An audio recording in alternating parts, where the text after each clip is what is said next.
Hey, hi, hello, how are you? Hope you're good. Thank you so much for 330 subscribers. I'm extremely grateful for having such an audience, really, even though I don't sound like it. I'm really sorry for not uploading. My phone had no space in it, so yeah. I'm really sorry if you hear any background noises. There's a 99.9% that it's my cousins, but there's also a chance it's my fan. And also, I'm really sorry if you repeat any words or sentences. It's because I don't read the one-shots before the recording. Speaking of one-shots, go follow the creator of this one-shot.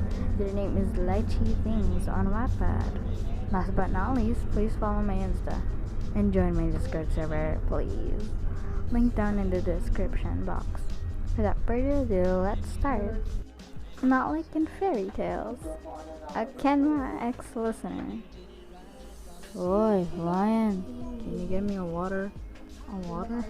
Your brother, Kuroo, shouted from his room. No, get it yourself, you lazy ass. You deadpanned. Well, damn, a bit rude, don't you think? He grumbled to himself as he grabbed the glass, making as much noise as physically possible. Kenma stood up, gently setting the console controller on the ground to join his friend in the kitchen. Kuroo was too busy obnoxiously clicking glasses together to aid the younger boy. Lion, do you have any apple juice? He muttered, just loud enough for you to hear. Oh, yeah, give me a second. He stood up from the couch and grabbed the juice box out of the refrigerator next to Kuroo. What? So you'll do it for him, but not your beloved brother? The messy-haired boy sung his own praises. You nodded your head. Yes. Kuroo huffed as he tossed the juice box to Kenma, who struggled to catch it. He decided to get off your phone and join them in his room, occasionally borrowing a controller purely to destroy your brother at his own game. This is fair. You never even play, but you're way better at it, the third year admitted. I actually do. You just never realize it, you said before knocking him off the mat. Kenma couldn't help but snicker at the offended boy. Kuroo caught the quiet laugh and glared at the both of you. Hey, it's not my fault. I'm just better. You held the controller in one hand as you smiled politely. Your brother growled before resting you on the ground, prying your fingers off of the controller as he threw a blanket over your head. Hey, that's what you get, sore loser. You tossed the blanket back on the bed and exited the room. You could sense the pair of eyes glued to her back as you walked out. It was so strong it sent shivers down your spine. After several hours of wasting time through pure boredom, you heard a faint knock on your door. Judging by the mild tone of it, you could tell it wasn't Kuroo. Come in, he said, your lower half on the bed and your upper half hanging upside down beside it.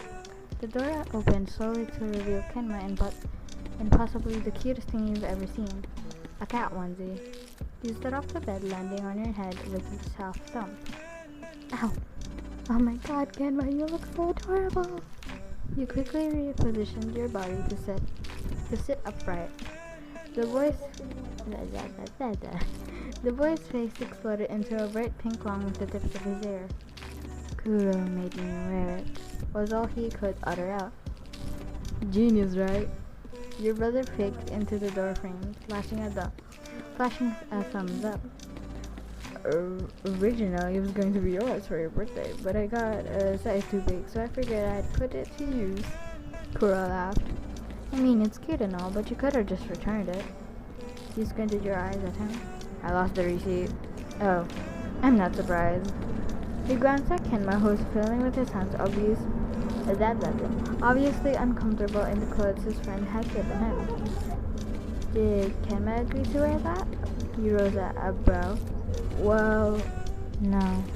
You glared at Kuroo and noticed Kenma's device tucked into your brother's pocket. Did you take away his game just so he'd wear it? You placed a hand on your hip. Yes, but look at him. How could you be mad? Kuroo tried to reason, but you were swayed. Give it back to him, you said sternly. Although you were the younger sibling, it was surprising how easy you could order him around at times. Kuroo sighed in defeat and handed the pudding head his device. Now that he had it, he didn't seem that bothered by the outfit. He poked the plush ear sewn atop his head and giggled. Not gonna lie, kinda suits you, Kenma. He hummed in acknowledgement, hiding his red face behind the hood. Kuroo suddenly covered his mouth as if something incredible just happened. He looked at your brother. Let's go back to my room now. Let's go back to my room now. Kuroo dragged his friend by the loose claws on his back. I wonder what's up with him. Dude, that's why you were blushing.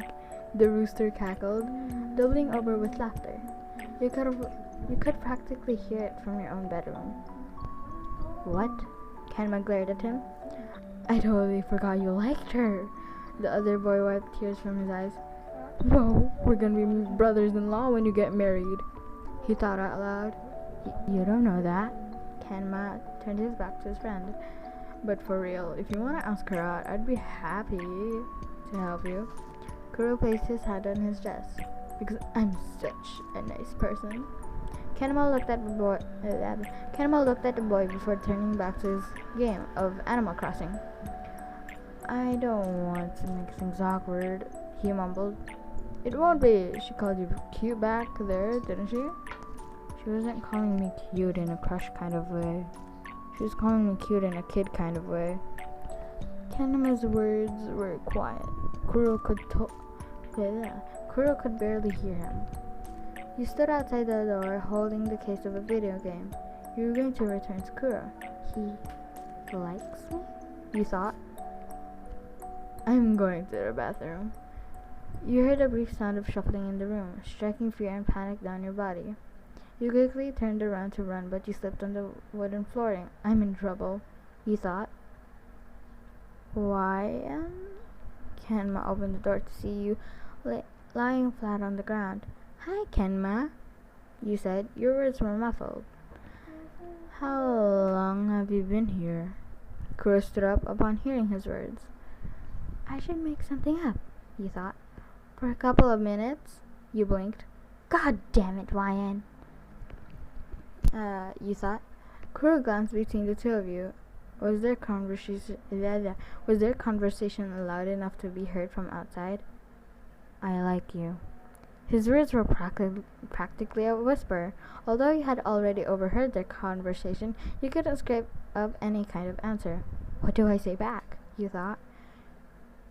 You don't have to say anything back. Sorry for dumping this all on you. Kenma pushed past you, trying his best to get away from the disastrous situation. No, wait. You grabbed his sleeve. Wait, what am I doing? You thought. I know you don't like me back. I'm not blaming you at all or anything. It's fine, really. You don't need to feel bad. He's not even letting me speak. You said. You thought. Look, Kenma, I always have seen you as a close friend. But when I was calling you cute, it wasn't in a kid kind of way. I just thought that you were off limits. Because of, my brother. Kuroo kept his mouth shut, allowing the two of you to work it out on your own. But if things went to worse, he'd step in. Kenma tilted his head, finally bringing his eyes up to yours. So what does that mean? What does that mean? Did you really like him back, or were you just convincing yourself so the boy wouldn't have to suffer? Your words did come out very misleading, but you didn't exactly know the answer yourself. If you accepted his confession but didn't return his feelings, you knew for sure Kenma would be hurt, but if you rejected him on the spot, it'd be just as painful. Ryan. Sure, a few times you generally thought he was cute, but you'd feel guilty if the relationship was one-sided.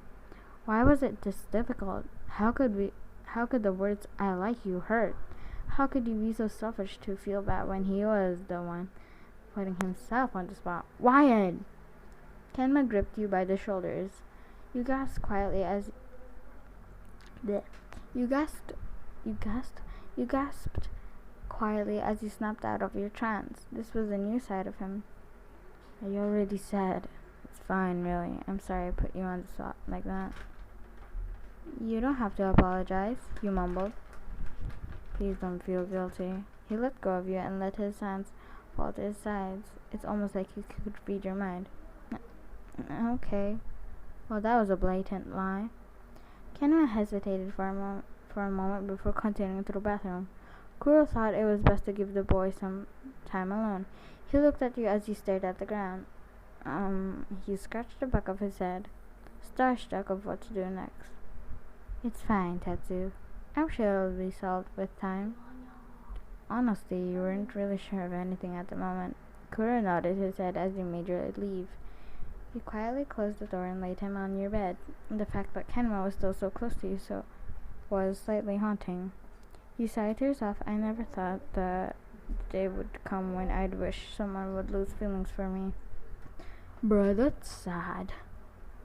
That's wholesome sad. I was actually supposed to do a Kageyama, but I remembered that someone in the comments requested Kenma, so here you go. I didn't make this, by the way. Just a little reminder again.